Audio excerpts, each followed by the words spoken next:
Hello learners, welcome to this course on Fundamentals and Programming of 8085 Microprocessor. So in this tutorial, I will be discussing about the architecture of 8085 Microprocessor.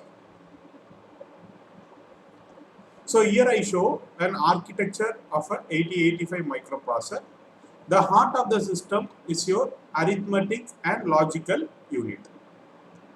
So here we have the arithmetic and logical unit which can perform arithmetic operations such as addition, subtraction, logical operations such as AND, OR, NOT, XOR operations.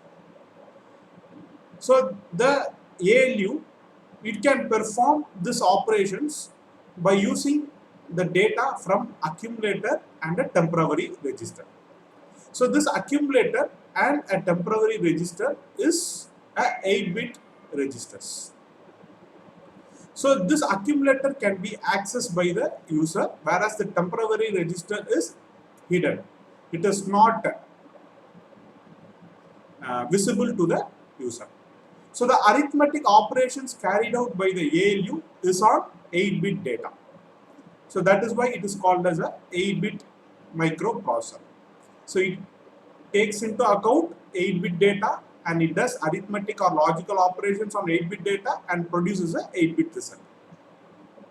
So in order to get the data into this accumulator and temporary register, so the data can be either in a register set or in a data memory. So the register set is shown here. So we have B register, C register, D register, E register, H register, L register. So all these registers are 8-bit registers. It can hold 8-bit of information. We can also use it combinedly as a 16-bit register. BC register pair, DE register pair, HL register pair.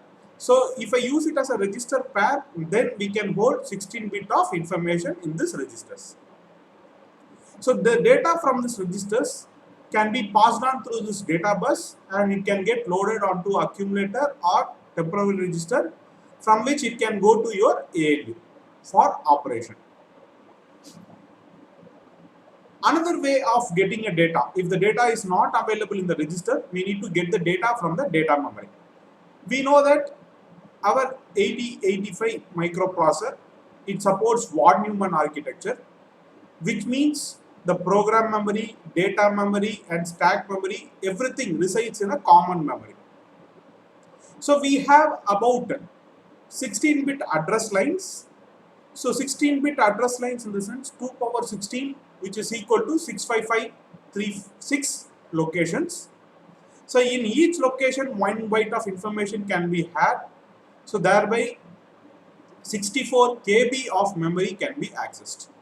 So our data, program, everything resides in a common memory. So we will be making use of the 16 address lines which is shown here, A8 to A15 and AD0 to AD7.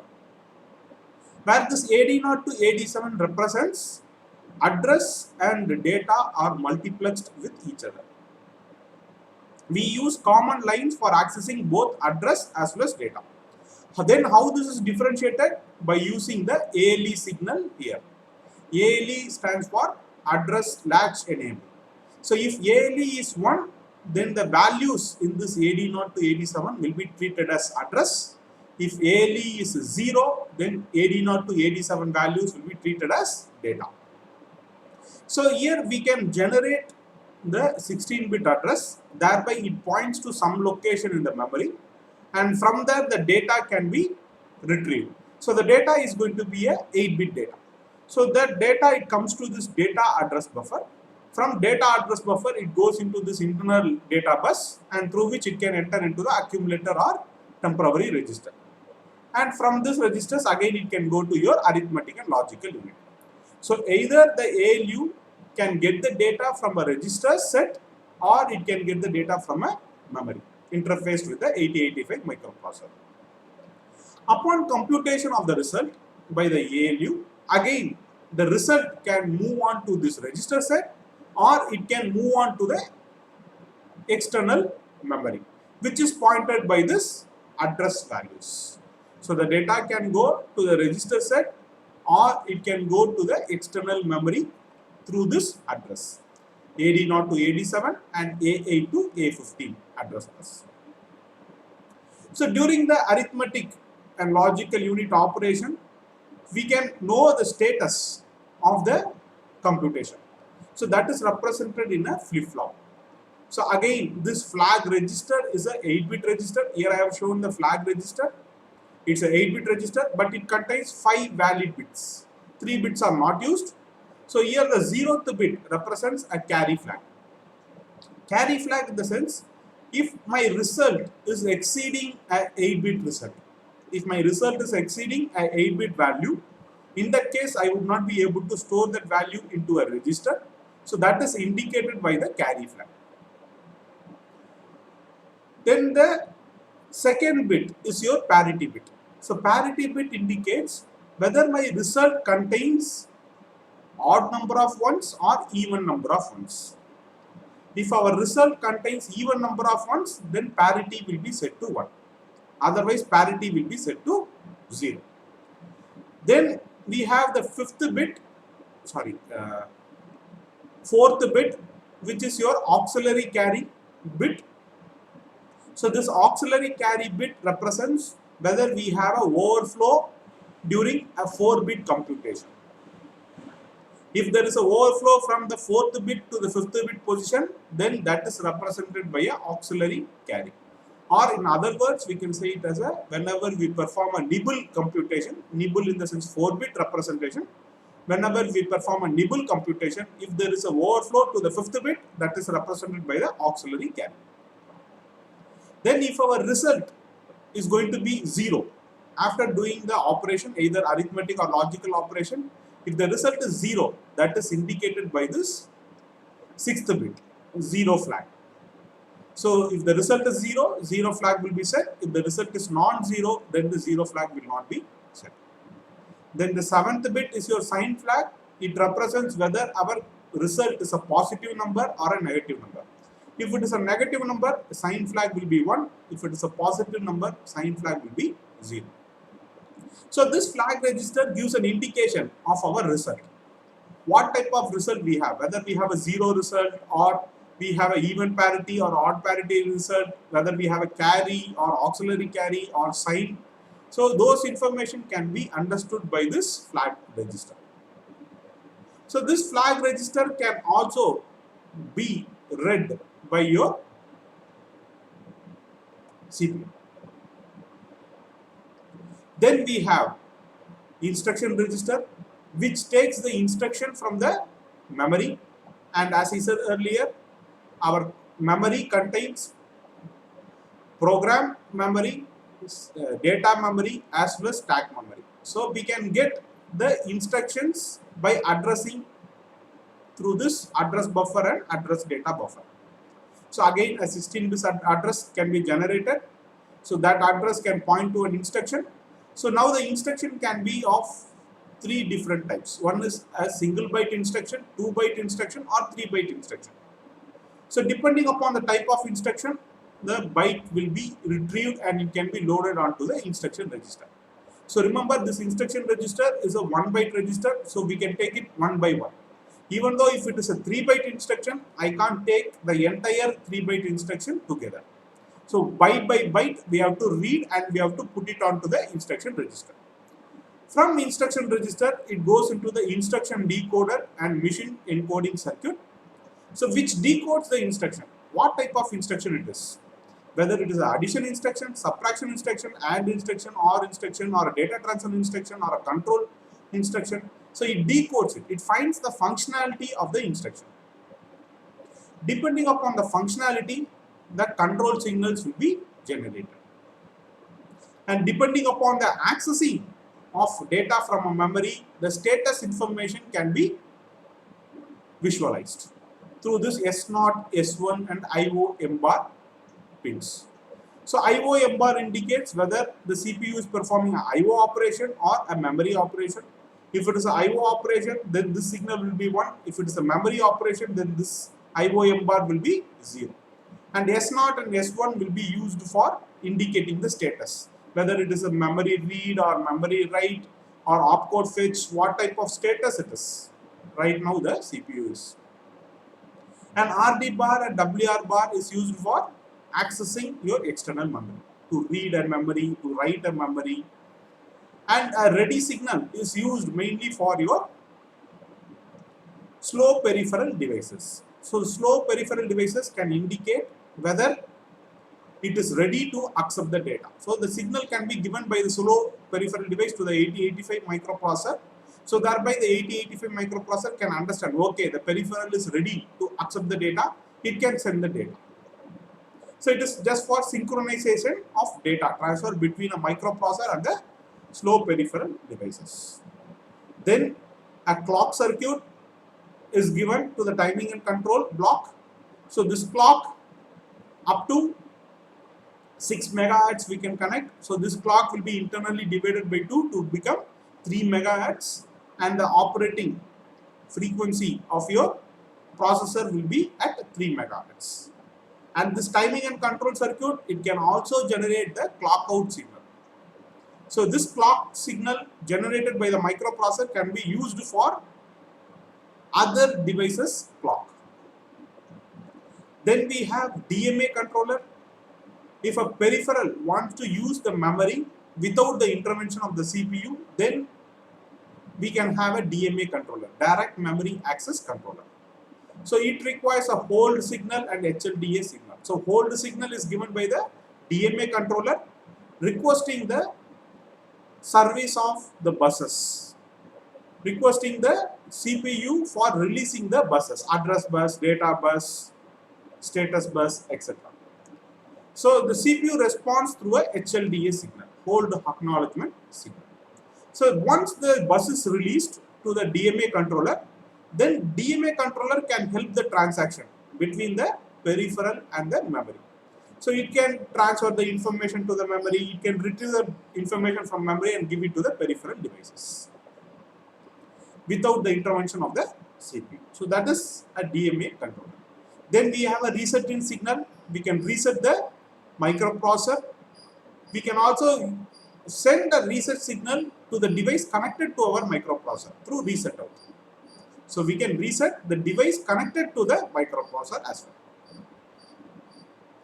Then in the register set, we also have two important registers. One is program counter, which is a 16-bit register.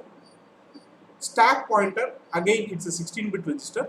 So these two registers holds the address. Program counter as well as stack pointer holds the address.